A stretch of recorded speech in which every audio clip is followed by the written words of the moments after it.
your example and what you're doing, being on all these different committees and staying on top of all that stuff, is sort of saying, hey, maybe we have to be a little bit more effective at letting those people that lead hear us, that we don't care the nonsense, because a lot of times, God bless you for being more patient than I am. All Oh, I I'm hear is not. all I hear is blah, blah, blah, blah, blah, blah, blah, blah, Oh blah. yeah. Oh I yeah. understand that your hands are tied, and I understand that you say that you don't think you can get this or that done. Right. But look at this carte blanche that they're giving everybody else if it affects their availability to win an election or whatever it is, Right. right? Oh, then Exactly. we can do all kinds of things. And Exactly. I don't want Exactly. to get too political or say it's No. constitutional, but I don't care what it is anymore. I want if we're using government money on stuff, right? Then let's Mhm. make it effective. If Right. we're if we're using those resources, then let's make sure that it is actually going to make a difference and make a change and stop the availability and start the recovery programs being more effective. Well, also, I mean, it's how to use that money, but also on the back end of that, insurance. I mean, insurance is a huge barrier for people.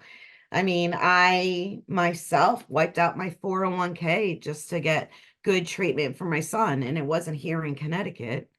Um, and then the back end Can of you that. go ahead and just speak to that? I know it was effective, but you did find an out-of-state recovery program that Yeah, worked. yeah. So in New York, I found a really good one that I had to pay out of my pocket because insurance wouldn't pay for it. Um, in Connect, and then also my son never was on Husky or Medicaid.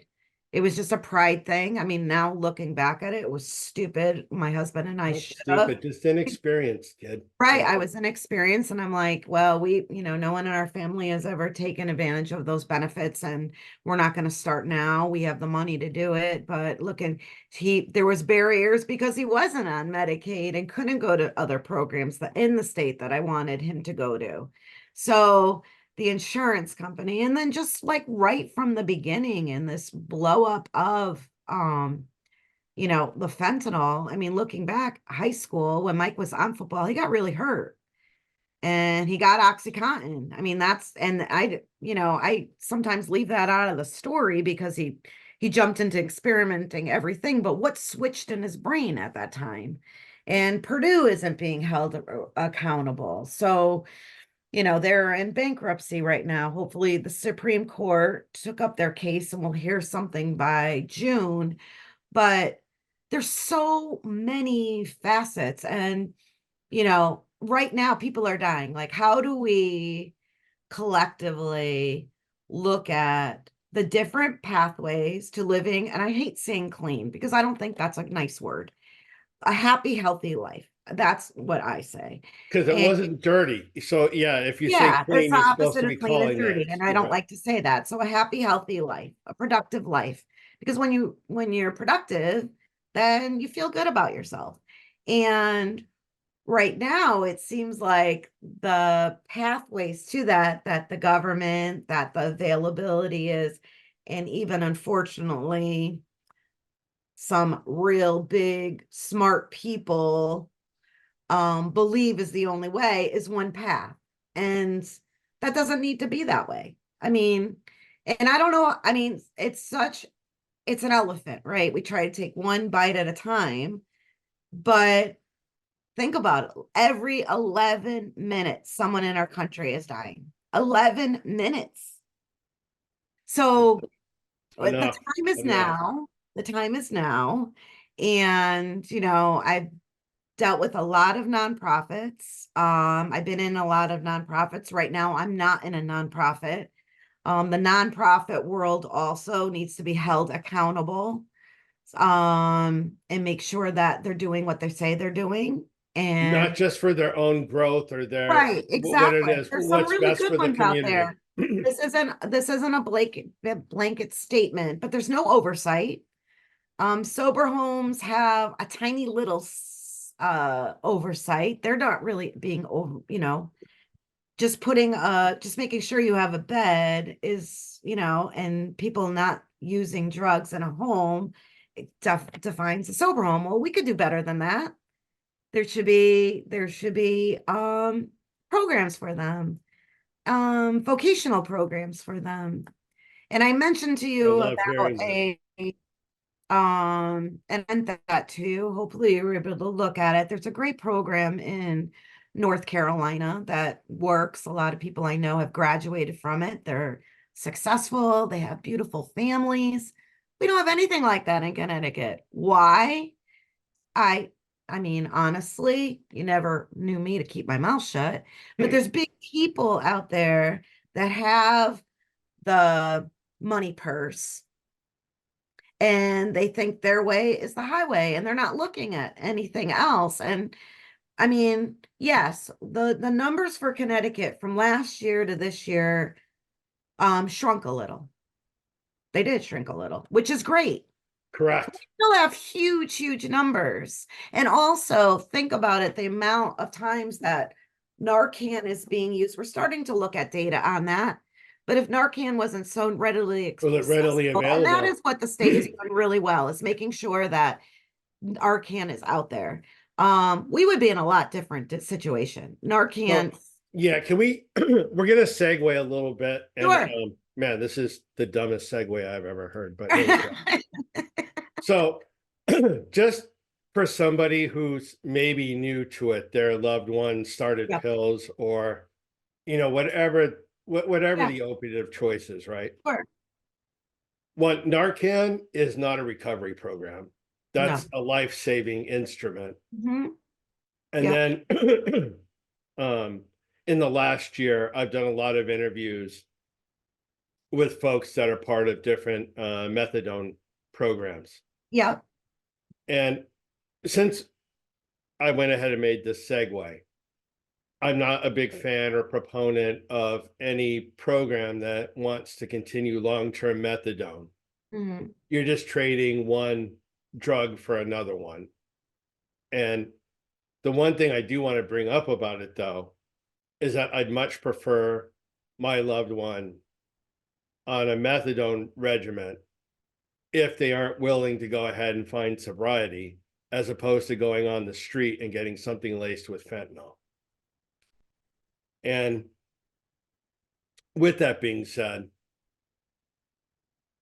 when I interviewed Michelle last Hmm. year and now you again, I don't think that much has changed as far as I want my loved one to get into a program, my loved one's ready to go right now, and to find a meaningful purpose-driven recovery program is not as simple as making a phone call and driving your loved one over there. Hmm. I think that whatever we get them to is probably going to be methadone based. Hmm. And like I said, I am grateful for the short term, the band-aid that's put on there. Right. But I think our louder voice and everything that you're doing, everything that we're trying to do here is all about that recovery that leads to a life of joy and purpose, as opposed to I'll trade this for that. And I just would sort of like to hear your take on that. Well, I mean, buprenorphine, methadone, Suboxone, there's a place to it in the recovery world. Where I advocate for is those wraparound services. When someone has a mental, or someone's being diagnosed with a mental illness, you go to the baseline. You have to get a baseline. And this happened with my son because he was using drugs and had mental issues. And they had to wait till he was off the drugs for a while so they can get a baseline to figure out his mental, issues. Same thing with drug addiction. What we need to do is get them to a baseline, and that's where the drugs help. And then how do we get to that next place, which is joy, love, and purpose in life? And, I have a group of moms in San Francisco, which I adore them. And they had a saying, without those wraparound services, you really like are on hospice. You're on hospice as a person suffering from substance use disorder because you're keeping the status quo. What needs to happen is therapy. It needs to have programs wrapped around that, treatments, maybe getting them out of the situation they're in physically and be able to look at things a different way. You go to the methadone clinic, you go there for a little bit, you come back and you're in the same situation. And also there needs to be more oversight on these programs. I know people who that are being prescribed more methadone that's necessary. So they're just living high. Now, don't get me wrong, back up. That could be, because again, what did I say in the beginning? If there's not breath, there's no hope. So you're Mm-hmm. keeping breath, but that's not a way. I mean, you need to have all those other pieces and parts, and you need them to have easy accessibility because they may be there, but as a parent or a loved one trying to find it, you have a better chance of finding where's Waldo. I mean, you Yeah, well, cannot I think find it. that's the whole point. I think that there are more of us out there in the fight, especially those that either have not delved into it as deep or Mhm. that are recently into the fight, Yeah, not understanding what we're talking about here just because it hasn't been put out there as publicly or as readily available. Like, correct. I also get it too, right? So I don't have a loved one that has addiction issues, right? Why Mhm. would I know? But Right, okay, the second that you find out, you should be able to Google it and boom, you should be able to read 3 or 4 pages and have an idea. Oh shit, this is a lot tougher to deal with than I right. originally thought, right? And I don't Yeah, think that's the way it works. They go, call our program right now. We're there for you. Oh, well, right, we don't have a exactly. bed. Oh, you can't be on drugs right now. Oh, you have to currently be on drugs or Yeah, whatever the crazy rules are, right? sure. So we should be able to get them there, have those wraparound treatments to get them where a diagnosis could be made. Because even in the 2 interviews that are available on this platform, Mhm. both Mike and Chels, they had completely different ways that programs could have helped them, right? Right, They had different psyches. And so we definitely got to get to that platform. I am not arguing that. I do believe that it serves its place. right. But I don't think that we all have a way where our tax dollars are being used, how to get to that next step, the final step, so to Mhm. speak. And I don't Sure. want to use the word clean, just like you don't. No, And I don't even know that I want to use sober, but no. I don't know how else to inflict that. Yeah, I want to go out without having to take anything or ingest anything and go live with passion and go do right. my part in the community, enjoy life, because that's what we all want for everybody. So there is one person who is like my brother, and he's been so supportive. And, he's in Hartford. People may know him. I'm more than happy to say his name because he's just an angel. It's Mark Jenkins, and he does harm reduction. And he is a power. He's helped so many people. And I've been with him. And when he is, doing harm reduction, making sure they have safe supplies, making sure he's talking to them. He's telling them that this doesn't have to be this way. Would you like to go to treatment? He's driven people to treatment in the middle of, conducting harm reduction in the middle of the night. And he knows when people are ready, but he always puts that seed there. Can I say that for anyone else that's doing this? I really can't. The big thing now, the buzzword is overdose prevention centers. And it's a very, very hot topic. And I know I want to take a ride to New York. They have one in the Bronx called On Point. I believe it's in the Bronx. And I want to see how they conduct it. And what I understand is they have wraparound services with that. I just need to see for myself. Everything looks good on paper. But we're not even talking about that in the state of Connecticut. I mean, that's like the one and done thing. Now, just having overdose prevention centers. And again, just like methadone, that is a part of the puzzle. It's not one big piece. It's part of the puzzle. And, not to jump on a whole other country, but everyone talks about the Portugal method. They just right? decriminalized all drugs. But you know what they did? They didn't do that for 10 years. The 10 years before, they made sure that their treatment centers were successful, that they were up and running. And so you can't even compare what's going on in the United States to Portugal. And I hear that all the time. And I'm like, that is apples and oranges. You want to do the Portugal method? I'm all for it. Where's the good quality treatment centers that are accessible, not only for someone that has the means to pay, but someone that doesn't have the means to pay? We are a rich country. There is no reason on God's green earth that someone that is destitute, living on the street, cannot have the accessibility to good treatment. And that's the other point with the overdose prevention centers. And this is a real hot topic right now, is that the only places they want to put them in is Bridgeport, Hartford, New Haven, maybe New Britain. Well, that's great. But why can't also great treatment centers be in those places and overdose prevention centers be in the suburbs?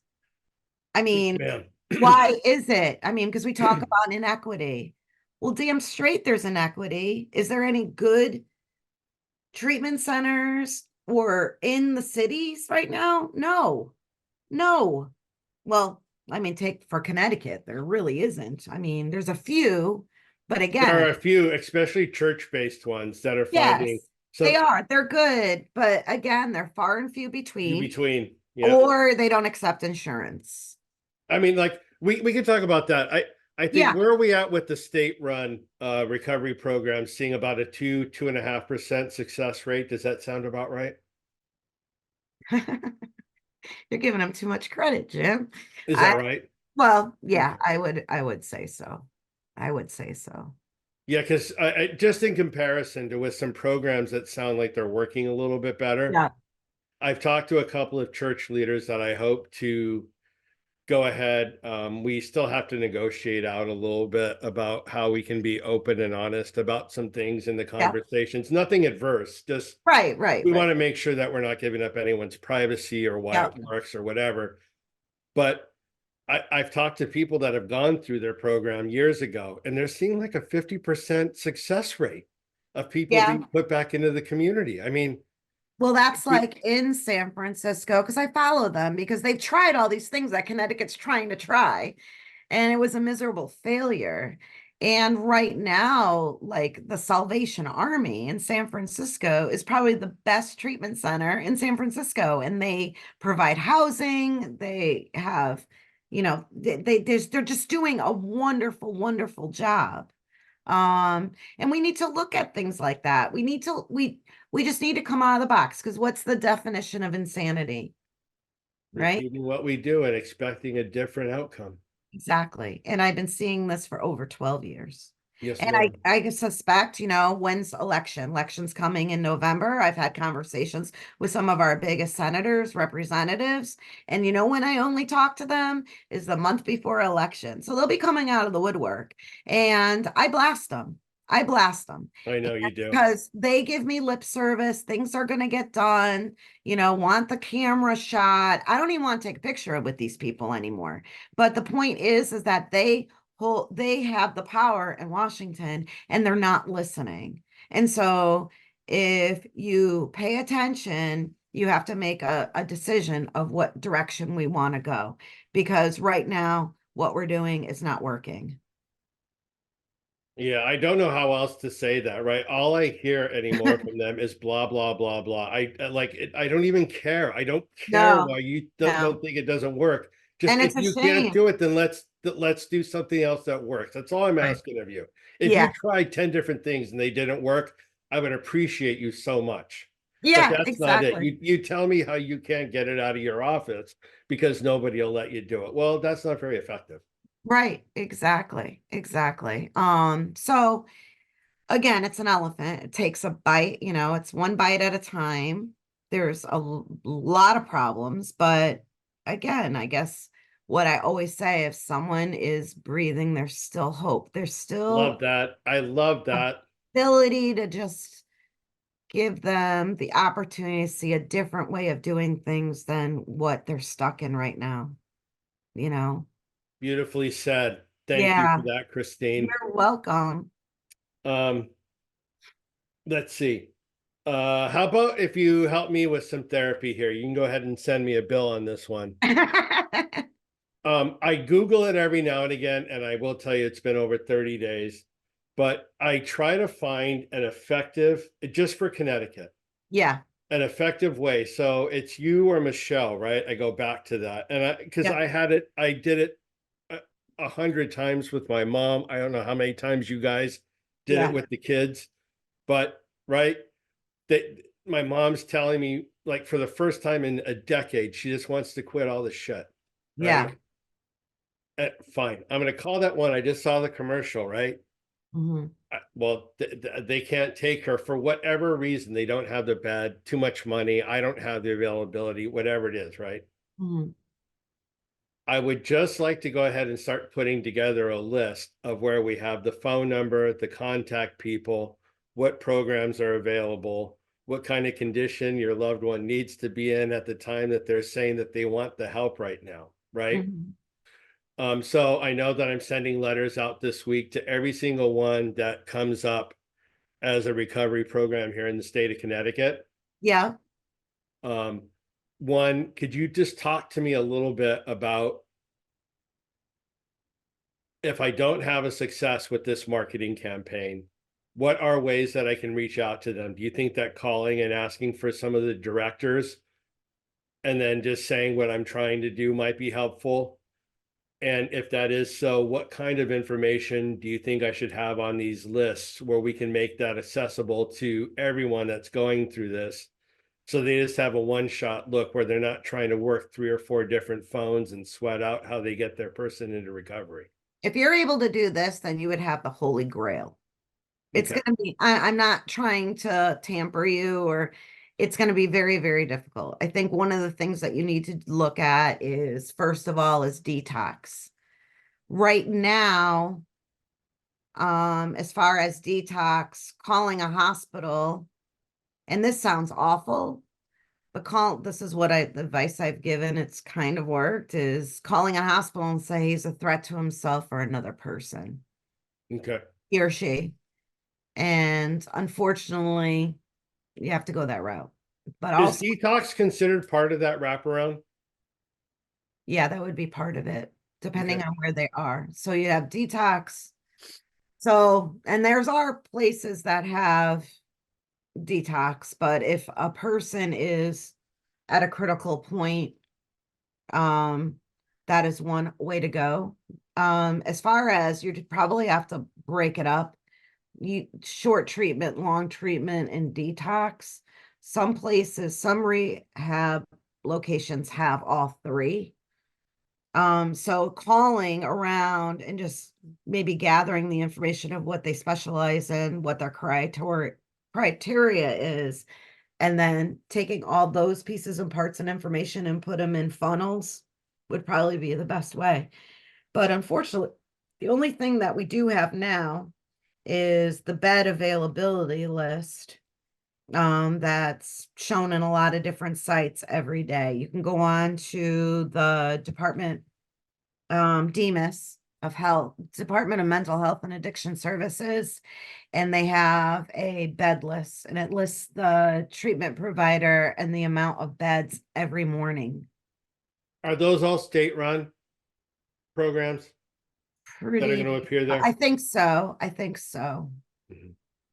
So, yeah, no, listen, But the there's no, problem is that that information is right at it's a snapshot in time, and by the time you do call, they could not be there. right. Um, Um, I have no doubt that that whole thing that I'm bringing up is Herculean, but it's got to start somewhere. And sure, if there's a everybody lot of wants it to calls. start with me, I would not be the guy that would be picked for this. But hey, I'll go ahead and start doing it. I don't, I don't care. And a lot of times they might not answer you, Jim, and what you need to do is get in the car and go right there. Yes, ma'am. Yeah, I I mean, will tell you the some of the greatest interviews I had with uh with my hopeful recovery mhm, uh people that I was blessed to be with. We're going from transitioning to some part of a program to another one, Yeah. and that whole car ride, right? Like you'd listen to some of them, and the truth just was they were following whatever the court order was, right? Oh, I got to go back to this one for 90 days. Well, God bless them for being that honest, because that's going to help them down the line when they make the right decision, right? Oh yeah, because you could just plant a little bit of a seed. I think, Right. people Yeah. think they're But in and out of treatment 6 times. Well, sometimes it takes 6 times. Sometimes it but takes 10 times. so Well, I don't care how many times it takes, it's the right, right time. Yeah. exactly. But there were others that I was bringing, right? And Mhm. I could guarantee you they were going to be as sober as I was going to be the following day, because they were so committed to it.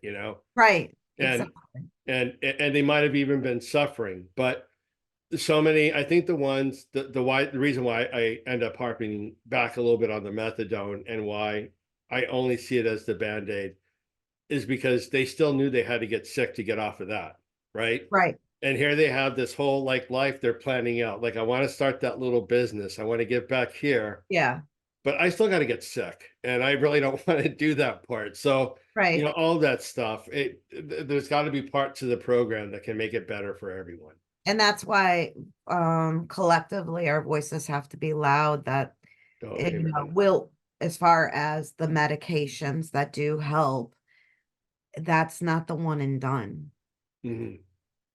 It's Yeah. not. And I think that in our conversation today, Christine, Yeah. this was more about just helping those that haven't been through it yet, just Right. setting them up a little bit, just for some honesty. It doesn't mean that it won't work for your loved one, and it doesn't mean that Right. you shouldn't try or do whatever is available to you. But you keep joyful, you keep a life with purpose, so you can Mhm. be that example, and just know that it's not as easy as just dropping them off at the center, and they'll call you in 90 days and everything's going to be fine again. Sure. Yeah. Sure. But for anyone that is watching and listening, there is help for you. You don't have to do this alone. We're not doing it alone anymore, Christine. No, Thanks to a lot of your hard work and stuff. And there were so many things I wanted to get to, but you're going to promise me that we'll come back and I'll come we'll back. start hitting some of that stuff, right? Yeah, we can hit a bunch of stuff. Oh, I could talk to you all day. You could. There's no one better than you, kid. Um, You. any last thoughts you want to give us as we're closing No, this down? just thank you, everybody. And the fight's far from over. This is a war. So every battle that we can win, it's a win for everybody, especially that one person that might lose their life in the next 11 minutes. I know that we're kindred spirits, and I'll go even farther, because I'm not scared of being embarrassed or whatever. I'm just telling you that, yeah, it's a fight, right? But we're going to stay level headed. We're going to stay reasonable. We're going to hold people accountable, and we're Mhm. going to win. I mean, zero doubt about it. I'm not saying that this isn't some big thing, but if Right. we have to come in on a Trojan horse, then that's what we'll do. Yeah. Or whatever it takes, we're going to be reasonable. We're going to be great examples. We're Mhm. going to go ahead and live in this environment. We're still going to be full of joy. We're still going to be full of purpose. But it's not going to continue the way it is. It's going to get better. And thank you so much for all of your hard work, Thank being you. in there on those committees with the state, Mhm. swallowing what you have to swallow, but being there because the rest of us didn't even know that we could have a voice. You're such a pioneer. It's so appreciated, Christine. Thank you so much, Jim. Jim. Cut that. GYM. GYM. Thank you so much. You're beautiful. Thank you.